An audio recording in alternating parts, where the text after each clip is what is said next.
Huberman, a very, very popular leader of thought in the modern era. Welcome to the Huberman Lab podcast, where we discuss science and science-based tools for everyday life. If you're the kind of person that spends their day watching kick streams, streaming television, or my channel, you probably haven't heard of Andrew Huberman. I'm Andrew Huberman, and I'm a professor of neurobiology and ophthalmology at Stanford School of Medicine.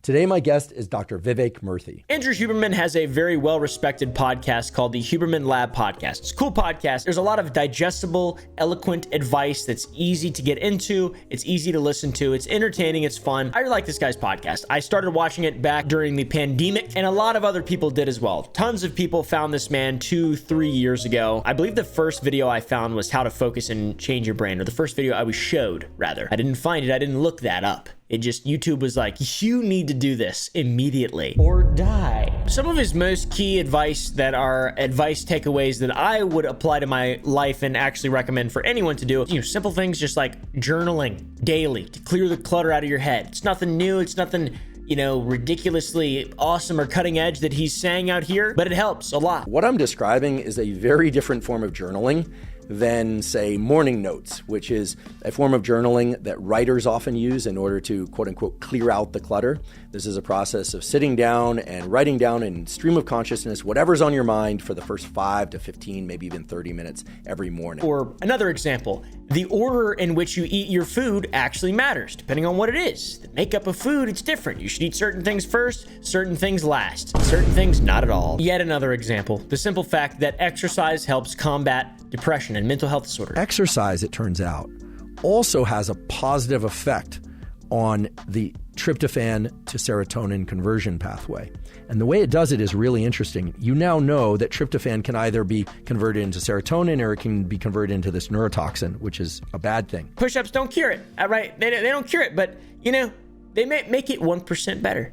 And then that makes it easier to do other things that might make it 1%. That's the logic. It makes sense. And it works for me specifically very well. So what makes Andrew Huberman credible? As someone who is very credible in this space, we need to know what makes this guy tick. Well, he's a neuroscientist. He has also conducted research on brain functions, specifically the functions in and around neuroplasticity, something I lack heavily. Neuroplasticity, by the way, is the brain's ability to form new synaptic connections or reorganize existing ones to just basically make you adapt and evolve and become smarter and, more successful. Neuroplasticity is activity-driven and follows the use it or lose it rule. Frequently used synapses are strengthened, while rarely used connections are weakened or eliminated. This type of thing, immensely important for everybody, but especially important for stroke victims to recover from their strokes or TBI victims to recover from their traumatic brain injuries. The Huberman Lab podcast is actually named after a department of neurobiology at Stanford, the Huberman Lab. Cool as fuck. Like, I wasn't just saying he's a neurobiologist, like he's legitimately in it. One really interesting study at the Huberman Lab utilized VR technology and put people in stressful or fear-provoking situations. Post-traumatic stress comes after the trauma, when the trauma is no longer there. That's what makes it pathologic. So having stress and fear in response to something that's happening that's truly threat-inducing, that's good. We certainly are not interested in curing fear. We're interested in alleviating pathologic fear. Putting someone who's claustrophobic in a tight space in VR, or someone who's afraid of heights on that fucking plank on the Oculus. You seen that shit? Man, I like watching people fall off that. It's funny. He did? And then we decided that we needed some scary experiences. So we employed a tree climber to climb very high up into a tree that was swaying in the wind. What do you think? It's a nice view up here. Want to go a little higher? We also have a stimulus in which we worked with a professional dog trainer to have a dog attack you in the virtual environment.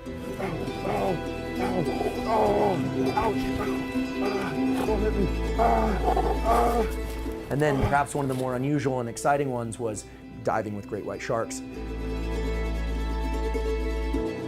Are you ready to go deeper? And what did they learn? I don't really know, but it's cool that they did it anyways. So, on the surface, you might think, well, this man's awesome. He's dedicating his life to giving people tools for self-improvement. He's making a podcast that's free to listen to that just is full of actual actionable things you can do to make your life better from point A to point B. Like, it's everything you need is there to improve yourself. It's accessible. You don't have to go to school for it. You don't have to go to Stanford. Well, actually, guys, you'd be wrong in thinking that, because he's a piece of fucking shit. I'm just kidding. I don't really know if he is a piece of shit. There's a recent article and a bit of a meme recently. I don't know where I stand on this, by the way, but the New York Magazine goes to extreme length alleging that Andrew Huberman is not the saint that some people believe him to be. I don't know if there's that many people who actually think he's a saint.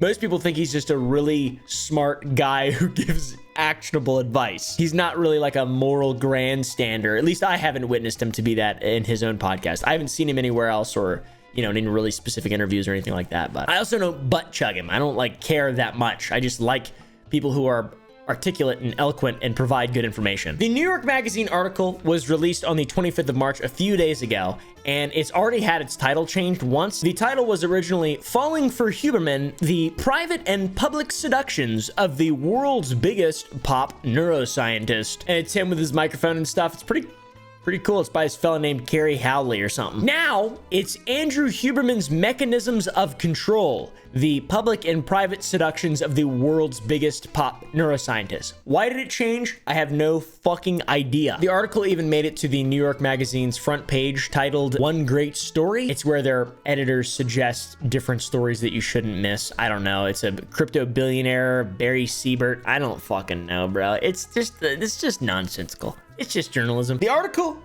bit of a slog of a read, I'm gonna be honest. It's not for the faint of heart or anybody with any fucking form of attention deficit disorder. So it's not for me, fuckers. We'll give you the fucking spark notes and we'll see exactly whether or not we think this Huberman guy's a piece of shit or not, okay? Whether or not he needs to be, I don't know, what the fuck. God, his advice is worthless now. Fuck. The main allegations all stem around the idea that the things that Huberman has said or done off camera, outside of his work, do not exactly jive with the character that he puts on or the persona that he seems on character. It begins with a former relationship of Andrew's, a woman who is left anonymous in the article and only referred to by the name of Sarah. Well, that's not very anonymous. I can just look up Sarah and find a picture of her. Here she is. You're not even trying. The article details her history with the famous podcaster slash professor slash sex pimp. He originally messaged her in February of 2018, and that's where the lies began, apparently. He claimed he lived in Piedmont, California, a very wealthy city, when he actually lived in Piedmont Avenue,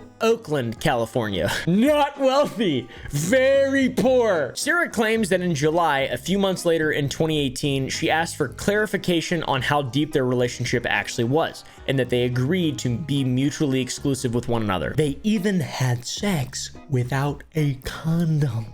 All right. By Thanksgiving of 2018, things in Andrew's relationship would start to go wrong. For example, Sarah wanted to introduce Andrew to her parents and friends. He repeatedly texted her that he was going to be late. The time got further and further and further and further away. Eventually, he just fucking ghosted her on Thanksgiving, which is awesome. That's my understanding of the article, at least. I'm not too clear on it. Once again, trouble reading. Apparently, Andrew would just drag up old issues. He'd pull from his internal lexicon of shit to bitch about, and he'd have rage fits that lasted 2 to 3 days, apparently, in which he would yell at this woman going all the way to midnight and sometimes beginning as early as 2 a.m. So he would wake up at 2 a.m.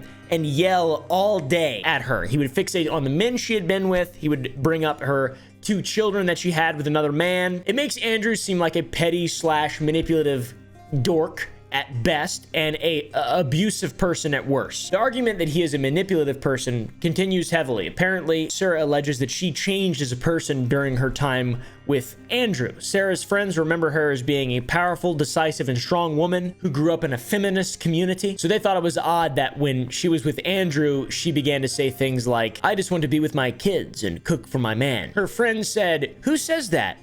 I mean, I've known her for 30 years. She's a powerful, decisive, strong woman. We grew up in this very feminist community. That's not a thing either of us would ever say." Sarah also alleges that Andrew cheated on her starting August 2021, 3 years together when they were supposedly exclusive. She even found a reference to cheating in Andrew's journal. And from this point moving on, it seems like cheating is a bit of a theme. We fast forward to August 2022. They would go on a camping trip up in Washington State where Andrew would bring a cooler with some syringes to stick into her belly to stimulate fertility, because at the time they were trying to have a child with using IVF. During the trip, Sarah grabbed Andrew's phone while he was going to the bathroom, and he found conversations with a woman that the article refers to as Eve. Another pseudonym, not a real name. Turns out, my joke earlier, that was not the real Sarah. That was just a girl named Sarah. I'm sorry, Sarah. Apparently, Eve is an actress, and Andrew met Eve on Raya, the dating platform for rich and famous people. Eve and Sarah have differences in their personalities. Eve is calm and collected. Sarah is chaotic. How are they able to compare the two? I have no fucking idea. Andrew was very kind and considerate to Eve in their texts compared to the toxicity that he showed Sarah. Andrew and Eve also apparently talked about the family that they could have together. Then, a bombshell. Eve became skeptical of Andrew after hearing on the JRE podcast that he had a girlfriend. What a terrible way to find that out. Holy shit. And when Eve saw Sarah, Huberman's girlfriend, looking at her Instagram stories without liking or commenting, she messaged her, and then they found out that they were both with Andrew. Oh my god, dude. If Eve is an actress, this is just a weird thing I noticed. Like, how are you seeing one person specifically looking at your story? Like, how does that make sense? How I can't see one person looking at my story, let alone my girlfriend's boyfriend? What the fuck? Maybe it's not as weird as having two basically separate families that don't know about each other, and you're injecting one's belly with fertility drugs in the same time span you're talking about having a family with the other. That might be worse, but I'm not sure. This feels like a shit ton of hearsay, I'm gonna be honest. And that's what this channel thrives on, okay? So it's all alleged, it's all alleged. Back to the story. In 2021, Sarah would test positive for HPV and a particular form of HPV that is linked to cervical cancer, though she claims before that she had been tested but was not positive and had also been tested regularly for the last decade. When she brought it up to Andrew, he allegedly told her that HPV could be contracted from many things. This is another example of an alleged cheating from Andrew in saying that he's got HPV. Then the article goes on to state that in August 2023, which apparently is the month that everything interesting happens in, this was when Sarah moved out and ceased her cohabitation with Andrew, but remained in a committed relationship with him.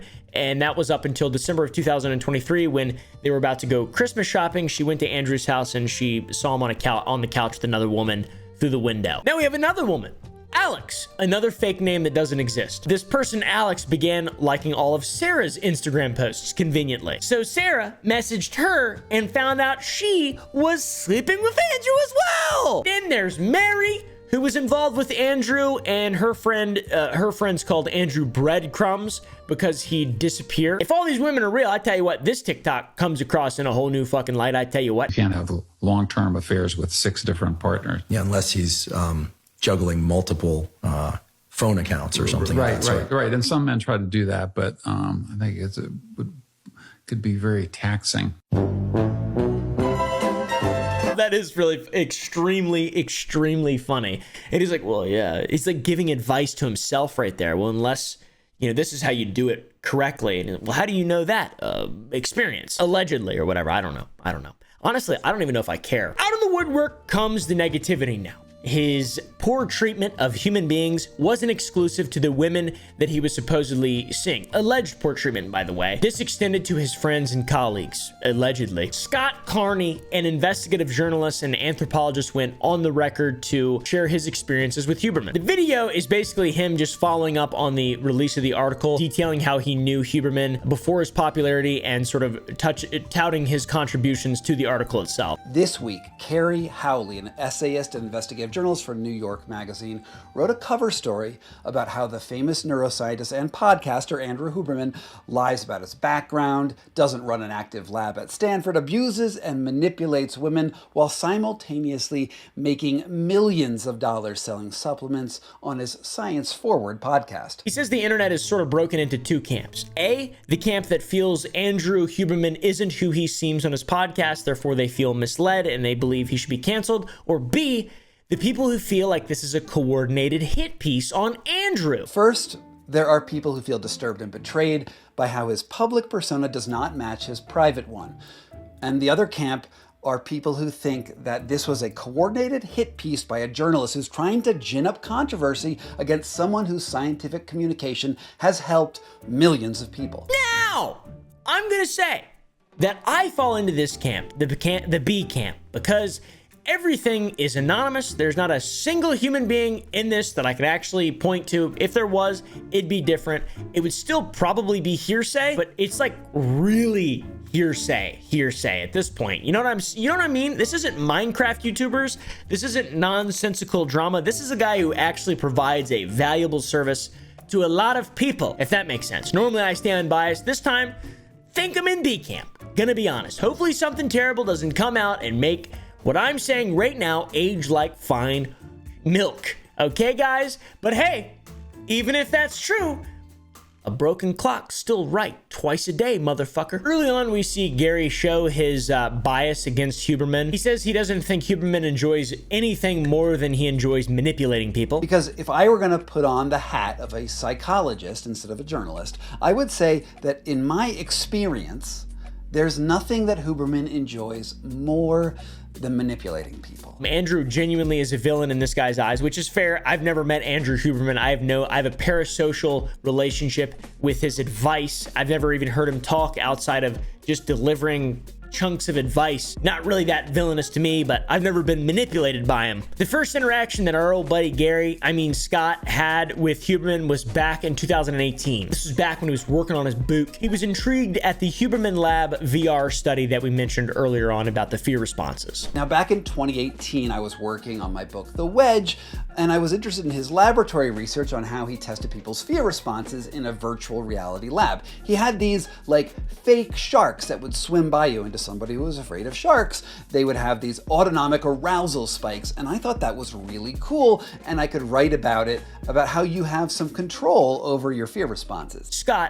Gary even says at this point they became tentative friends, and Huberman invited him out to his house. They went on a camping trip, which Scott, accepted to go on with Huberman, and he was just excited to have an interesting friend. Sorry, Gary. He bought tickets, packed his bags, rented a car, and he got to Andrew's house, and Andrew wasn't there. He allegedly ended up chilling at Andrew's house with Andrew's dog for 18 hours before he even showed up. Then, when he did show up, they just went on hikes. They didn't even go camping. And eventually, we did go on some short day hikes where we talked about neuroscience and nerve regeneration and stuff, and it was interesting. He did say some pretty weird things about sex there.